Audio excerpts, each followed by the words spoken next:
Muy bien. El tema que tenemos para este día, necesito que me pases el control para poder compartirla.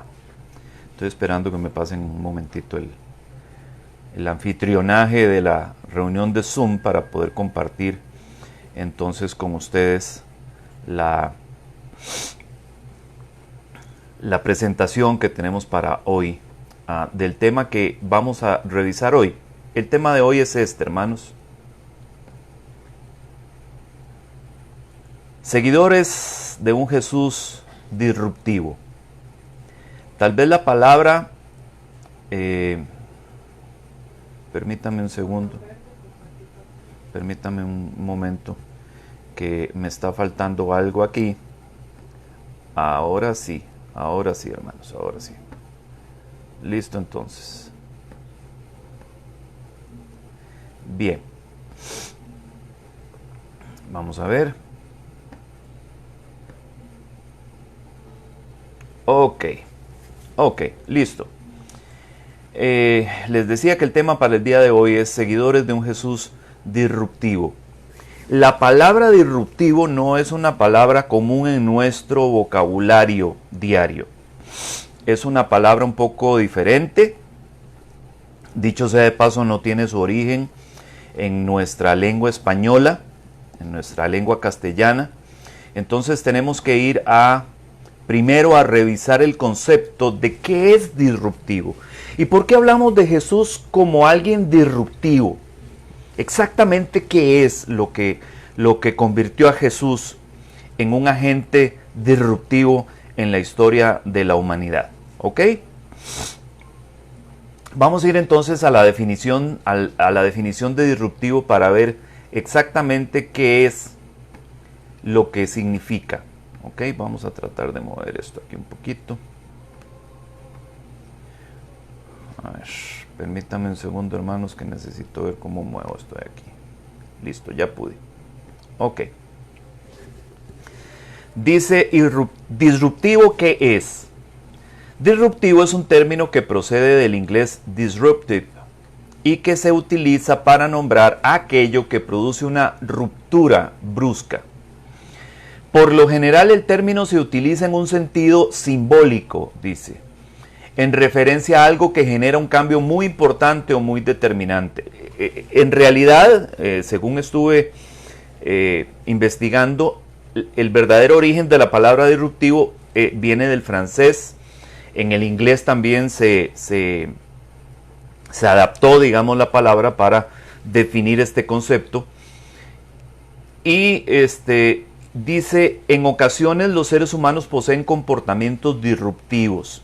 Los mismos surgen como una forma de liberación de los impulsos agresivos, con la finalidad de obtener un alivio en las tensiones y para calmar las ansiedades. Entonces, un comportamiento disruptivo o alguien que se comporta de manera disruptiva es alguien que está dispuesto a hacer una transformación radical, ¿ok? Que está dispuesto a hacer un par en seco, como nosotros decimos popularmente, y que ese par en seco reforme completamente lo sucesivo, lo que pasa de ahí en adelante.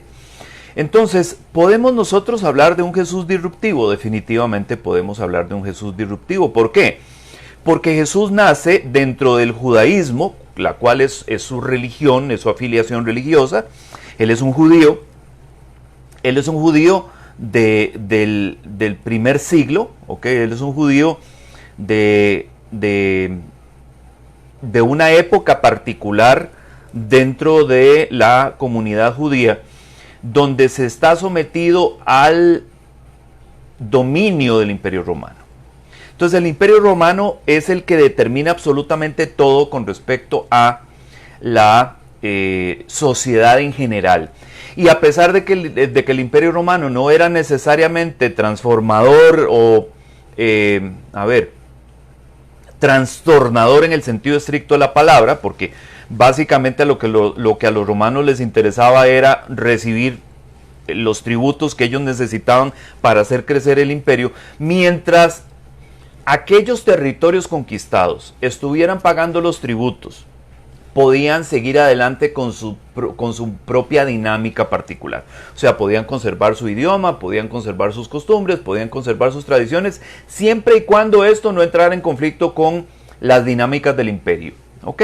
Entonces Jesús viene a presentarse en la escena terrestre en este escenario que pareciera no ser difícil, pero realmente lo era muy complicado.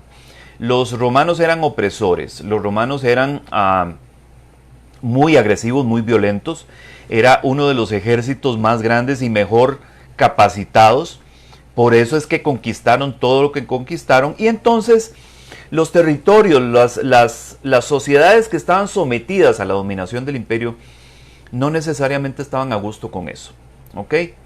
Entonces, el judaísmo está esperando un Mesías. Los judíos están esperando un Mesías que venga de alguna u otra forma a intervenir en esta situación, que venga a transformar la dinámica o a interrumpir, digamos, la dominación y la autoridad y el poder que el Imperio Romano estaba teniendo sobre el pueblo judío, ¿ok? Pero, en cambio, aparece un Mesías, autoproclamándose Mesías, que no tiene en apariencia ninguna de estas intenciones o ninguna de estas ideas que los judíos tenían con respecto al Mesías que ellos estaban esperando. Entonces, lejos de intervenir o de meterse con el Imperio Romano, irse de frente contra los romanos y tratar de liberar, digamos, a los judíos del yugo opresor romano, hace una transformación dentro de su mismo judaísmo. O sea, viene a atacar lo que está mal dentro de su mismo judaísmo. O sea, viene a interrumpir, a ser disruptivo dentro de su misma estructura religiosa. Y esto no era lo que se estaba esperando. Vean, por ejemplo, hermanos, lo siguiente. Es que Jesús desafió lo establecido. Jesús desafió lo que ya estaba. Jesús desafió lo que ya estaba ahí. Lo que había funcionado durante siglos, durante milenios. Porque la ley mosaica había sido dada 3000 años atrás. Hacía muchísimo tiempo. Perdón, hacía más o menos como unos 3000 años atrás. Entonces, desde que la ley se había dado, todo había funcionado. Todo funcionaba. La gente se apegaba a la ley, si no se apegaba a la ley, sabía cuáles eran las consecuencias y punto. Había bendición, había maldición, ya ellos estaban acostumbrados a esa dinámica y se había levantado dentro del judaísmo una clase religioso-política que tenía muchísimo poder y que prácticamente estaba determinando lo que la religión judía debía o no debía hacer, hacia dónde debía ir la corriente espiritual del pueblo judío. Pero Jesús viene e interviene directamente y desafía esto. Dice, Jesús sabía que había una mejor manera. Molestaba a los líderes religiosos de la época desafiando lo que enseñaban contra las palabras reales de la Biblia. A muchas personas no les agradaba, obvio. Sin embargo, los patrones que Jesús creó todavía se siguen miles de años después. Todo gran disruptor debe desafiar la forma actual en que se hacen las cosas. De la misma manera en que todo gran invento ha sido creado porque alguien se atrevió a pensar qué pasaría si se pudiera hacer mejor. Entonces Jesús, conociendo su cultura, conociendo su religión, su antecedente espiritual, Él tiene la misión en su vida de realizar una transformación, de ser disruptor de esta dinámica que se había vuelto tan anormal, se había vuelto tan lejana de lo que Dios quería, y Él como hijo de Dios no lo podía permitir. Sencillamente Él no podía pensar que esta forma de hacer las cosas estaba bien delante de su Padre, a quien conocía perfectamente bien. Entonces vea qué interesante, aquí en Marcos capítulo 7 y versículos 6 al 13 empieza precisamente con ese ataque o con ese desafío en contra de estos líderes religiosos, de los escribas, de los fariseos y los expertos en la ley. Dice de la siguiente forma: y les dijo, bien profetizó Isaías de vosotros, hipócritas, como está escrito, este pueblo con los labios me honra, pero su corazón está muy lejos de mí. Mas en vano me rinden culto, enseñando como doctrinas preceptos de hombres. Dejando el mandamiento de Dios, os aferráis a la tradición de los hombres.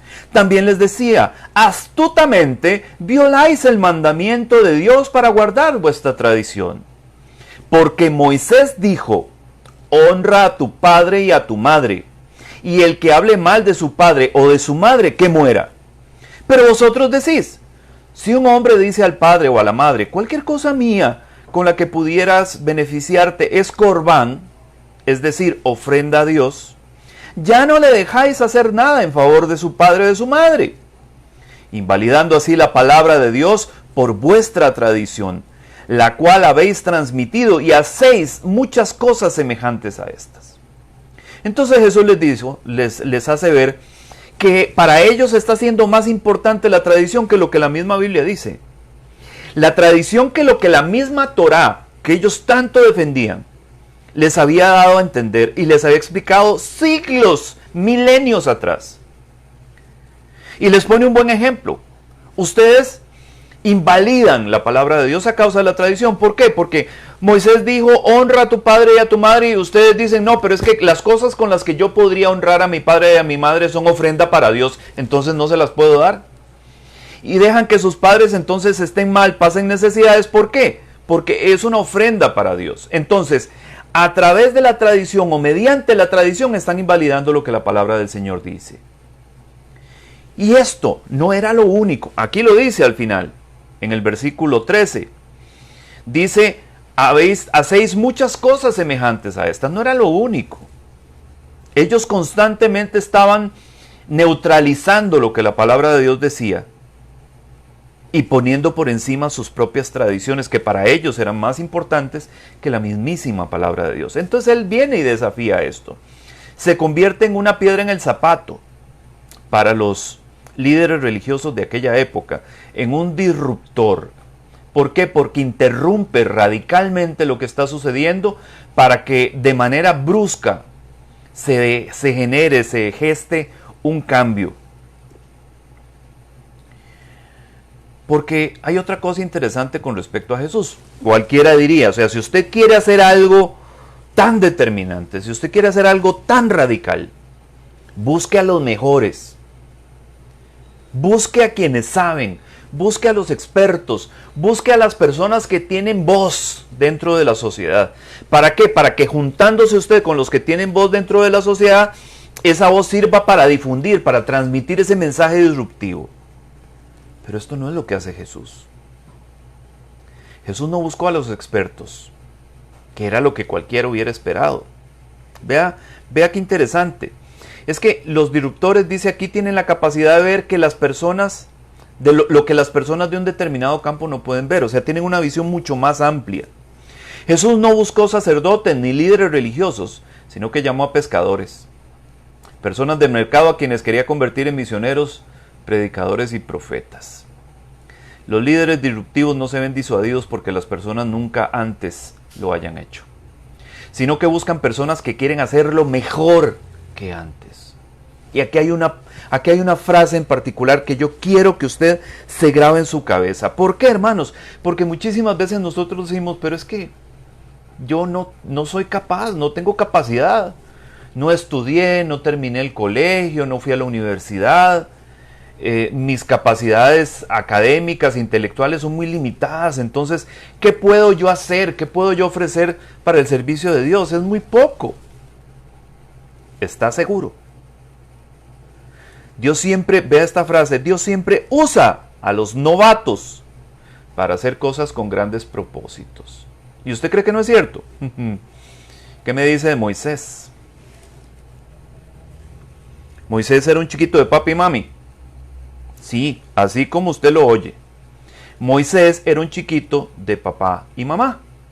A pesar de que él no tenía claro quién era su papá, pero la hija del faraón lo había creado dentro de la corte de faraón. Usted se puede imaginar la cantidad de privilegios que Moisés pudo haber tenido dentro de la corte de faraón. La manera en que él vestía, el acceso a la educación egipcia. Hermanos, recuerden que una de las bibliotecas más grandes de toda la historia de la humanidad fue la biblioteca de Alejandría. Y Alejandría era Egipto, porque cuando Alejandro Magno conquistó Egipto le llamó Alejandría. Entonces, el conocimiento, la sabiduría humana que tenía Egipto estaba a disposición de Moisés. Era parte de la corte de Faraón. Él vivía como un rey, como un príncipe, era el príncipe de Egipto, el hijo de la hija de Faraón. ¿Sabía Moisés cómo ser un caudillo? No. ¿Sabía cómo ser un líder para una nación de más de 1 millón de personas? No, no sabía cómo hacerlo.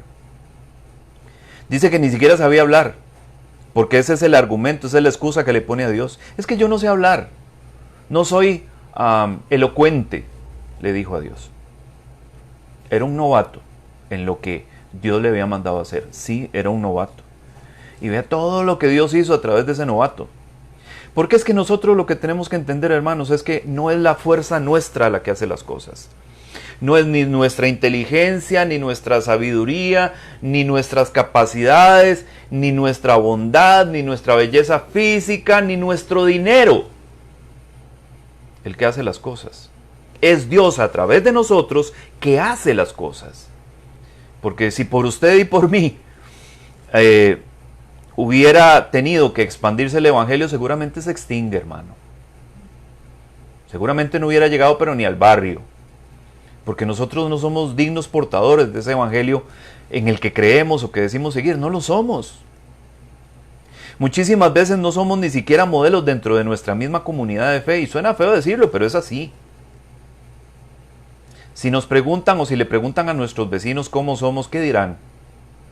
¿Qué dirán de nosotros? ¿Hablarán bien? ¿Hablarán mal? ¿O preferirán no hablar? Pero Dios, a pesar de, y lo digo con toda franqueza, a pesar de nosotros, a pesar de usted, a pesar de mí, quiere hacer cosas disruptivas en esta sociedad en la que nosotros vivimos. ¿Y qué me dice de Noé?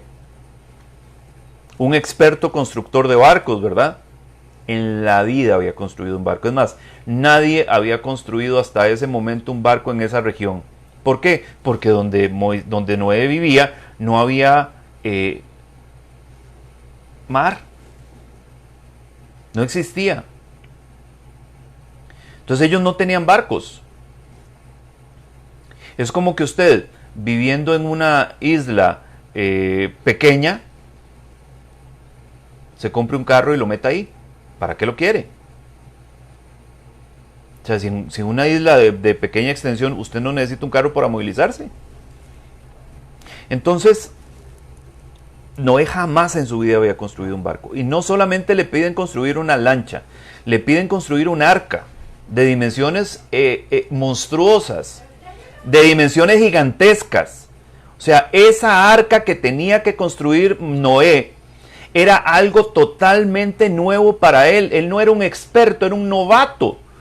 Y si él no hubiera escuchado la voz de Dios, jamás la hubiera podido terminar. Si él no hubiera seguido las instrucciones que Dios le dio, jamás hubiera podido ni siquiera empezarla. Porque me imagino yo a Noé viendo toda la madera y las herramientas y todo, diciendo, ¿y por dónde empiezo? Yo lo haría. ¿Usted? ¿Qué me dice de Samuel? Siendo un niño, llamado por Dios directamente, sin saber quién era el que le estaba hablando, para convertirlo en un profeta de Dios, uno de los grandes, uno de los más importantes. ¿Y David? David era un niño, era un muchachito, cuando se enfrentó a Goliat. No era un guerrero. Y era una de las dudas que tenían precisamente sobre ese enfrentamiento entre David y Goliat. ¿Por qué? Porque Goliat era un guerrero. Había sido guerrero toda su vida. Era un hombre gigantesco, con una gigantesca armadura, con una gran espada. Y aquel pastor de ovejas se iba a enfrentar a él. Eso es exactamente como un suicidio premeditado. ¿Ok? Eso es como los famosos pilotos japoneses kamikaze que agarraban y enrumbaban sus aviones contra los barcos para matarse.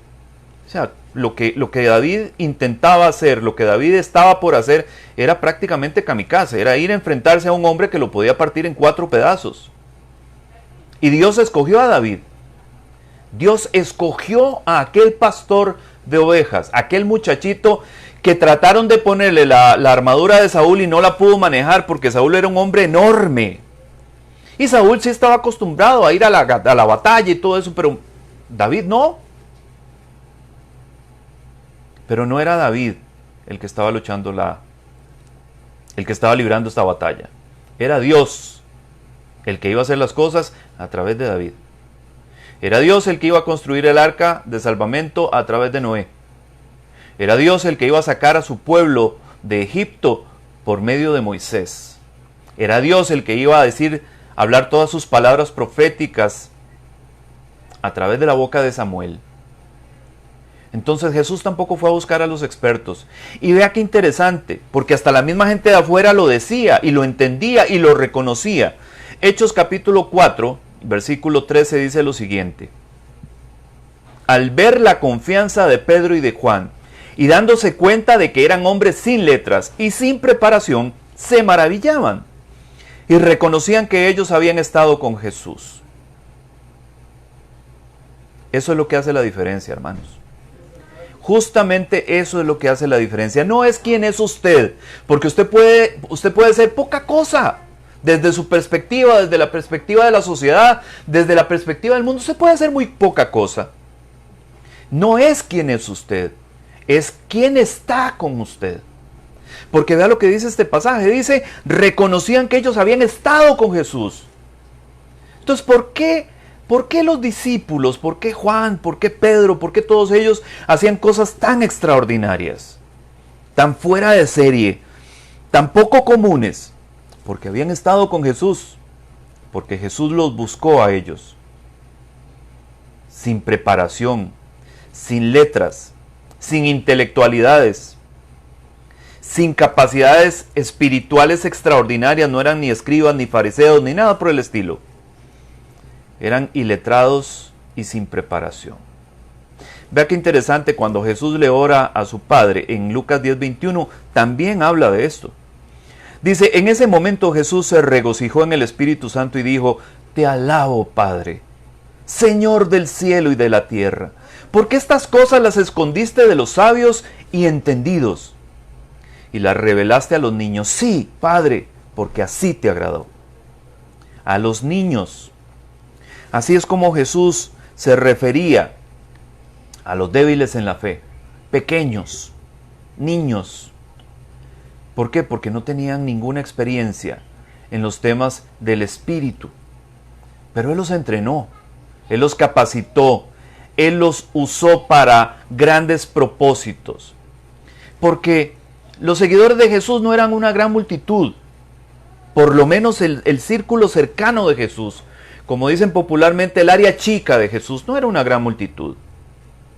12 y otro grupo un poquito más grande que Él enviaba a hacer ciertas cosas. Y con esos 12 transformó la historia de la humanidad para siempre. Esos 12 fueron disruptores de su época, de su sociedad, de su realidad. Y esto es lo que nosotros tenemos que tener claro, porque Jesús tenía una forma particular de hacer las cosas. Por ejemplo, Él creó nuevos modelos. ¿Qué significa? Que ya había cosas establecidas, que había cosas que se hacían de una forma determinada y todo el mundo entendía que eso estaba bien y nadie trataba de transformar eso. Tal vez alguien por ahí hubiera comentado en algún momento de que no era lo mejor, pero era lo que había y se aceptaba como algo que estaba establecido y que ¿para qué tocarlo? ¿Para qué hacer algo? Pero justamente de eso se trata la disrupción, de encontrar una forma nueva y mejor de hacer las cosas. Y es que Jesús vino a buscar y a salvar a los perdidos. Vino para mostrar una mejor manera para que las personas tengan una relación con Dios. ¿Por qué? Porque hasta ese momento la relación con Dios se daba a través de otros, a través de terceros. ¿Ok? Usted no iba directamente delante de la presencia de Dios. Para eso estaba el sacerdote, el sumo sacerdote. Usted presentaba sus ofrendas, sus sacrificios, etcétera, a través de otros.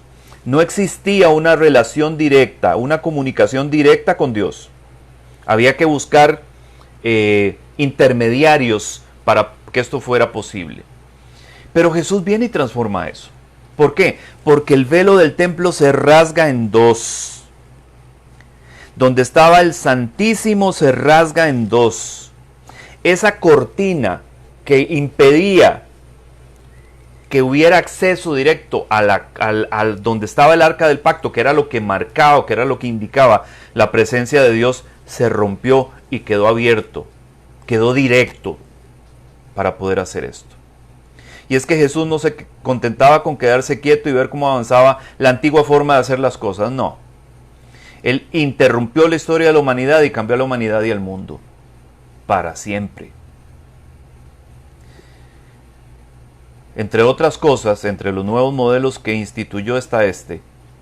Juan 13:34 dice: un mandamiento nuevo les doy, que se amen los unos a los otros, como yo los he amado. Deben amarse unos a otros. Que se amen los unos a los otros. Que se amen los unos a los otros.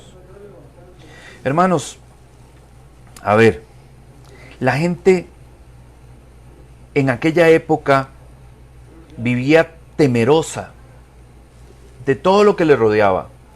El ambiente en el que crecían o en el que se desenvolvían las personas del primer siglo era un ambiente hostil. ¿Por qué? Porque estaban bajo la dominación, bajo el yugo del Imperio Romano. Y había judíos que pertenecían a la comunidad judía que ellos mismos se prestaban para ser instrumentos, herramientas del mismo Imperio Romano. Los recaudadores de impuestos, por ejemplo, que explotaban al pueblo sacándoles el dinero para poder recoger o recaudar impuestos para Roma, a cambio de una remuneración económica. Entonces la gente realmente no tenía mucha unidad, mucho amor entre sí, no.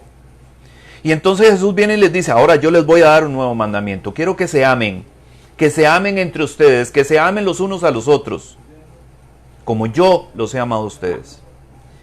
Y esto genera una transformación.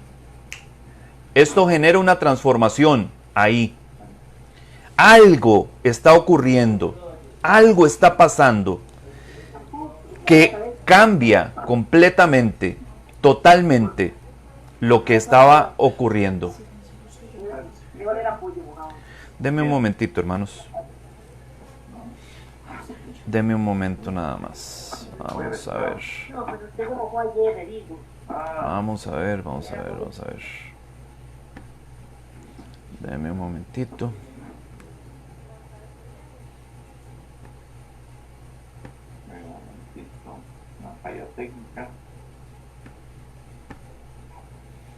Ok, teníamos una interrupción por ahí. Espero que ya la hayamos. Listo. Ok, entonces les decía, vamos a ver.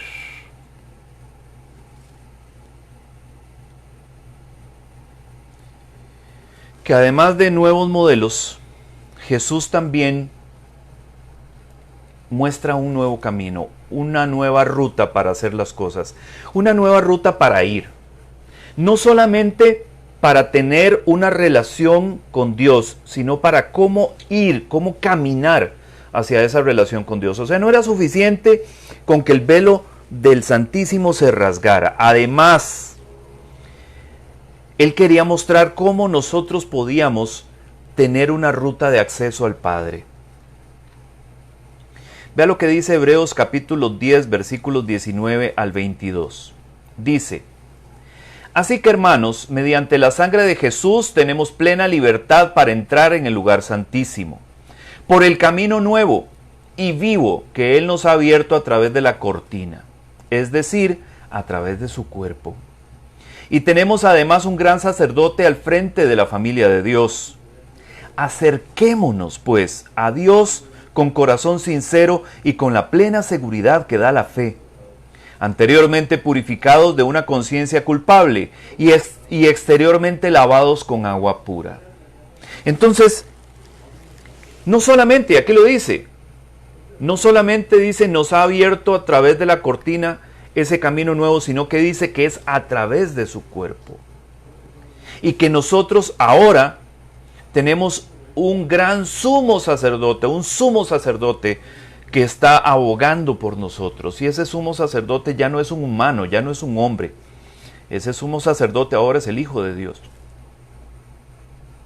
por medio de quien nosotros tenemos acceso al Padre. Siempre a través de un mediador, sí, pero este no es cualquier mediador, este no es un hombre, no es un ser humano, no es alguien que puede fallar, que se puede equivocar. Ustedes saben que cuando el sumo sacerdote entraba al Santísimo, siempre iba amarrado con una cuerda, y él llevaba unas campanitas en el borde de su túnica. Mientras las campanitas estaban escuchando adentro, todos sabían que él estaba vivo y que todavía estaba sucediendo algo dentro del Santísimo. Pero si las campanitas dejaban de sonar, la cuerda era para poder extraerlo del Santísimo sin que nadie tuviera que entrar. ¿Por qué? Porque si este sumo sacerdote estaba en pecado, no estaba limpio, no estaba puro delante de Dios, existía el temor de que pudiera ser fulminado delante de la presencia de Dios en el Santísimo, donde estaba el arca del pacto. Y como nadie podía entrar, solamente él, entonces se le amarraba una cuerda para poder extraerlo, para poder sacarlo, si esto llegaba a ocurrir. Nosotros ahorita no tenemos un sumo sacerdote humano, imperfecto, que pudiera no estar en santidad. Nuestro sumo sacerdote es santo. Santo, santo, santo, como decía el cántico que entonamos al inicio. Santo, santo, santo, 3 veces santo, ese es el Hijo de Dios. Entonces nosotros no tenemos la dificultad de, y si el sacerdote no nos logra representar bien, y si ese sumo sacerdote no logra intermediar bien por nosotros, no, ese temor no existe para nosotros. No existe, no está, ¿ok? Y es que Jesús no vino solamente a intentarlo, no, Él vino a obtener resultados. Hizo cosas que nunca antes se habían hecho. Y la gente se sorprendía, porque este no era cualquier autoproclamado Mesías, este era uno que hacía cosas que nadie había visto jamás. Y eso lo empoderaba, eso le daba autoridad y le daba certeza delante de aquellos que le seguían. Vea lo que dice Mateo en el capítulo 8 y el versículo 27. Ahí registra una declaración acerca de Jesús de parte de los discípulos. Después de que hubo completado el milagro de calmar la tormenta cuando los discípulos estaban en la barca, estaban angustiados porque se iban a hundir y todo eso, ¿verdad? Y vienen Jesús durmiendo en la proa de la barca y entonces lo despiertan y le dicen, no te importa que nos estamos hundiendo, Señor. Y él se levanta, se para frente a la tormenta, reprende los vientos e inmediatamente aquello se calma. Y después de que esto pasa, esto impacta la mente de sus discípulos, de sus seguidores, y se preguntan entre sí, ¿qué clase de hombre es este? Que hasta los vientos y las olas le obedecen. Este no era cualquier autoproclamado Mesías, farsante, que había dado aires de grandeza y nunca había pasado de ser un hablador. Este no. Este era un poderoso hombre, con una autoridad especial, particular, que no era común en aquellos. Y es que como les comenté, hermanos, Jesús no vino a intentarlo, Jesús vino a hacerlo, y lo logró. Amén. Porque Él establece además nuevas creencias. Establece un esquema religioso diferente, distinto. No agarra y bota todo su judaísmo y todo lo que la ley, la Torá, los profetas habían declarado durante siglos, no. Pero encuentra una aplicación práctica de todo aquello que ellos habían aprendido durante todo ese tiempo. Y es que la disrupción no ocurre sin riesgo y sin compromiso total. Los disruptores son tomadores de riesgos que están dispuestos a dar todo para que su visión se complete. Jesús hizo exactamente eso. Esa naturaleza disruptiva que Jesús tenía lo llevó a sacrificar todo, yendo a la cruz para crear una nueva forma para que las personas accedan a Dios. Por favor, hermanos. ¿Usted está entendiendo esto? Yo no sé si usted lo entiende. No solamente él estaba consciente de que su discurso, de que su filosofía, de que su actuar era disruptivo. Él estaba comprometido con esto.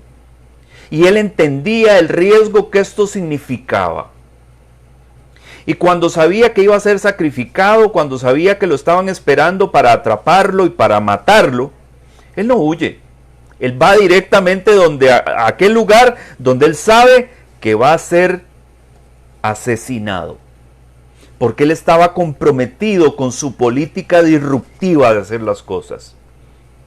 Porque hasta su propia vida estaba dispuesto a sacrificar con tal de que las personas pudieran tener una nueva forma de acceder a Dios. A través de él, a través de su muerte, a través de su sacrificio, a través de su sangre derramada en esa cruz.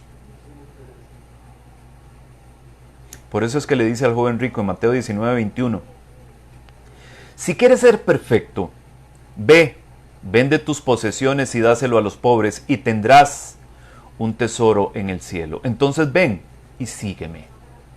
¿Por qué? Porque aquel joven rico le dice, Señor, ¿qué debo hacer para tener la vida eterna? Y le dice, has cumplido la ley, la Torá. Dice, esto lo he hecho desde mi juventud. O sea, estaba presentándose este joven rico como alguien recto, justo, santo. Y entonces Jesús lo mira y le dice, muy bien. Entonces solo te falta una cosa para ser perfecto. Solo una. Vende todo lo que tienes, todas tus posesiones, entrégaselo a los pobres y ven y sígueme. Y entonces dice la palabra que este muchacho se fue muy triste. ¿Por qué? Porque tenía muchas cosas. Una nueva forma, una nueva manera de creer, una nueva manera de mostrar devoción y espiritualidad. Estás siguiendo la ley al pie de la letra, buenísimo. Ahora agarra todo lo que consideras tuyo, vendelo y hace una distribución de toda tu riqueza entre los pobres, quédate sin nada y venís y me seguís. Una nueva creencia, una nueva forma de hacer religión. ¿Ok? Y quiere que le diga una cosa, hermanos. Jesús quiere ser el disruptor en nuestras vidas también. Para que puedan ser creadas en nosotros vidas completamente nuevas. Porque Él cree que hay una forma mejor. Lo creyó tanto que estuvo dispuesto a morir en una cruz para que el mundo entero pudiera ser salvo. Encuentra tus creencias y encontrarás tu comienzo. Jesús no estaba jugando, hermanos. No estaba jugando. No era la escuelita de ser cristiano. No. Jesús estaba instituyendo una nueva forma de creer en Dios y de actuar conforme a esa creencia. No estaba jugando, no estaba intentándolo, estaba haciéndolo. Y precisamente Él quiere ser disruptor en nuestras vidas. ¿Por qué? ¿Por qué disruptor? Porque nosotros hemos tenido que transformar lo que creemos. Porque muchos de nosotros, antes de venir a los pies del Señor Jesús, antes de venir a identificarnos, a conectarnos con el Evangelio de la Salvación, teníamos líneas de pensamiento, filosofías y formas de creer que habían sido heredadas de nuestros padres. Y entonces probablemente teníamos por costumbre todos los sábados parar cualquier tipo de actividad como lo hacen los adventistas y dedicárselo enteramente a Dios porque es una cuestión dictaminada en la ley y había que cumplirlo. Porque probablemente cuando un ser querido moría, nosotros teníamos que ir al novenario y hacer las misas y todo esto. Porque probablemente teníamos que presentarnos delante de un ícono, delante de una imagen, de una figura, para elevar una oración, una plegaria por alguna necesidad. Pero Jesús vino y nos quitó todo eso y transformó nuestra forma de pensar. Y nos dio la certeza de que nada de esto es necesario, hermanos. De que nosotros no necesitamos apegarnos o ajustarnos a un protocolo de procedimientos y condiciones y términos que tenemos que cumplir al pie de la letra, porque si no lo hacemos así no nos vamos a salvar. Jesús no enseñó eso. No lo hizo. Y entonces es donde nosotros tenemos que entender que aceptar a Jesús, que reconocer el Evangelio de Salvación y adoptarlo como una forma de vida para nosotros, también tiene un riesgo. ¿Cuál riesgo? El riesgo de que me llamen pandereta, el riesgo de que me llamen ridículo, el riesgo de que me llamen fanático, el riesgo de que mis amigos ya no quieran juntarse conmigo, el riesgo de que mi familia no me vuelva a invitar a su casa porque yo cada vez que voy hablo de lo que creo, de lo que sé y de mi transformación y de mi estilo de vida. Entonces ya no quieren que yo vaya. El riesgo de ser disgregado por mis creencias, por mi filosofía de vida, por mi visión. El riesgo de ser ridiculizado por lo que creo. ¿Usted está dispuesto a tomar ese riesgo? Porque Jesús estuvo dispuesto a morir por eso. Y si Él sacrificó lo máximo, que era su vida, ¿por qué usted no puede sacrificar su comodidad, su confort, su imagen ante los demás? Buena pregunta, ¿verdad, hermanos? Buena pregunta, ¿verdad? Algunos ejemplos de las nuevas creencias que Jesús vino a enseñar. Por ejemplo, Mateo 5, 21 y 22. Vea lo que dice. Ojo, hablando Jesús en el Sermón del Monte acerca de lo que estaba establecido, lo que habían creído hasta ese momento, dice: ustedes han oído que se dijo a sus antepasados, no mates, y todo el que mate quedará sujeto al juicio del tribunal. Pero yo les digo que todo el que se enoje con su hermano quedará sujeto al juicio del tribunal. Es más, cualquiera que insulte a su hermano quedará sujeto al juicio del consejo, pero cualquiera que lo maldiga quedará sujeto al juicio del infierno, a la destrucción total. ¿Usted entiende lo que Jesús está haciendo? Jesús está poniendo la barda más alto, hermanos. Porque algunas personas creen que seguir a Jesús es más fácil, es más light. No, perdóneme que lo saque de ese error. Lamento ser portador de malas noticias. No, no es así. Seguir a Jesús pone la barda más alta. Porque aquí, para aquellos que escuchaban en el Sermón del Monte, cumplir lo que la ley decía era suficiente. Pero Jesús está diciendo es que no es suficiente lo que la ley dice. ¿Por qué? Porque odiar también te pone en problemas con Dios. Porque enojarte también te pone en problemas con Dios. Porque insultar a tu hermano te pone en problemas con Dios. Y porque maldecir a tu hermano te va a dejar fuera de la eternidad. ¿Se da cuenta que no es tan fácil? Mateo 5, 27 y 28, siguiendo en el Sermón de la Montaña, dice: ustedes han oído que se dijo, no cometas adulterio. Pero yo les digo que cualquiera que mira a una mujer, y la codicia, ya ha cometido adulterio con ella en el corazón. O sea, la ley dice que si alguien va y se acuesta, que si un hombre va y se acuesta con una mujer que no es la suya, comete adulterio. Pero tiene que hacerlo. O sea, tiene que llegar al punto donde ya se acostó con una mujer que no es la suya para cometer adulterio. Pero Jesús dice, pero yo les digo que cualquiera que mira a una mujer con malos ojos, con malas intenciones, ya cometió adulterio en su corazón. Y aunque los demás no lo saben, Dios sí. Entonces dígame, ¿no es poner la barda más alto? ¿No es poner el estándar de santidad más alto? A mí me lo parece que sí. Vea lo que dice ahora el 38 al 40 ahí mismo en Mateo 5. Ustedes han oído que se dijo ojo por ojo y diente por diente. Pero yo les digo, no resistan al que les haga mal. Si alguien te da una bofetada en la mejilla derecha, vuélvele también la otra. Si alguien te pone pleito para quitarte la capa, déjale también la camisa. Si alguien te obliga a llevarte la carga 1 kilómetro, llévasela 2.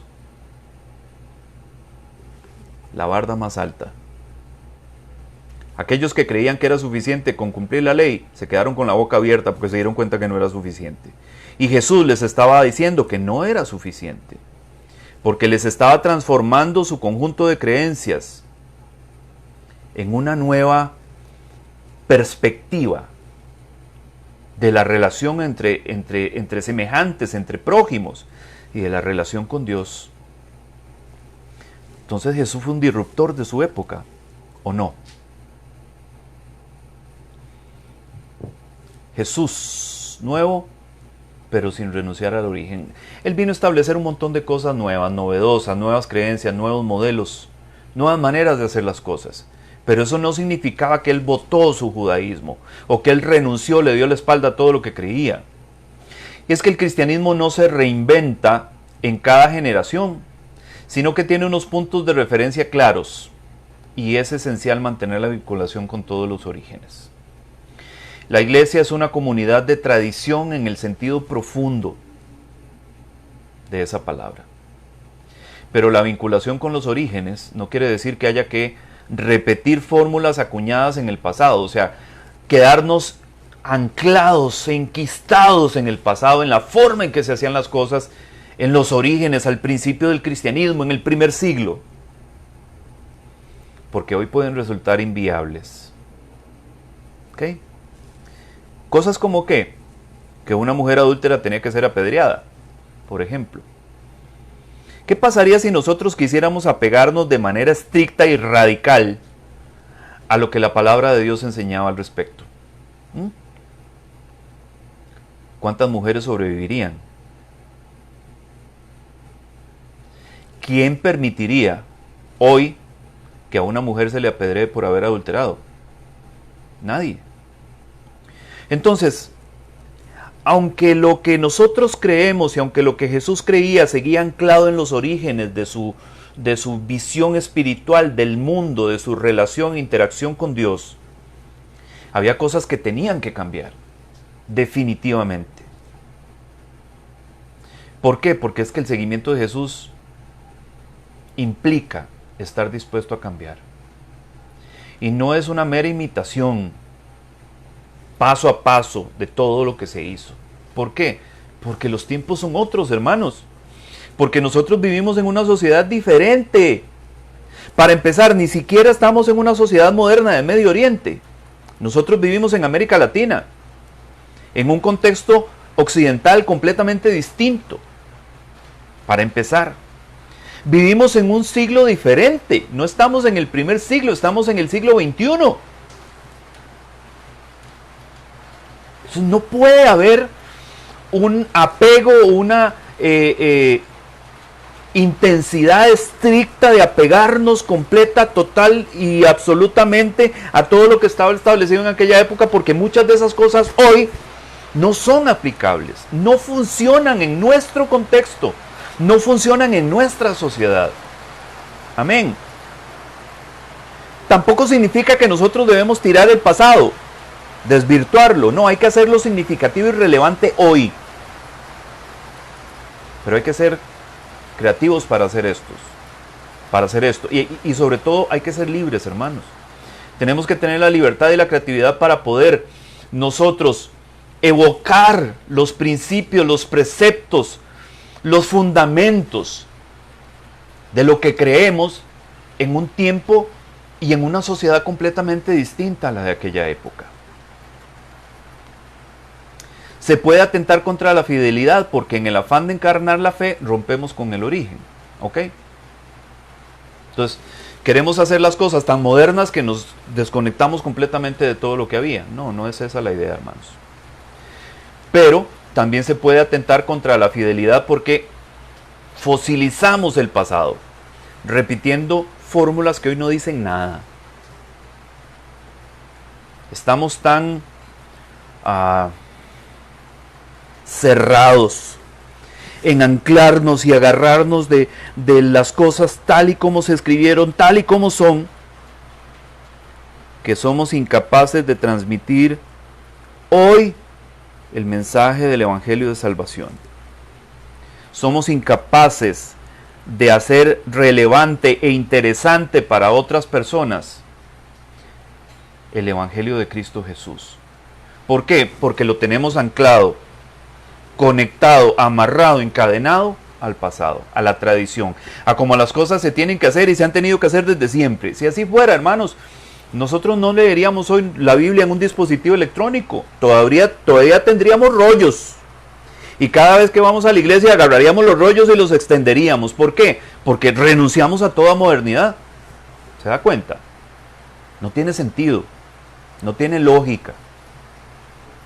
Ahora, tampoco estamos dispuestos nosotros a sacrificar la esencia del Evangelio y la esencia de la espiritualidad con Dios, no. Pero sí tenemos que ser abiertos en la transformación y ser disruptores de nuestra sociedad, no solamente de la sociedad no creyente, no, tenemos que ser disruptores de nuestra sociedad creyente. Nosotros tenemos que tener la capacidad hoy de ser agentes de cambio, disruptores dentro de nuestro cristianismo, dentro de nuestro evangelicalismo, de nuestro protestantismo.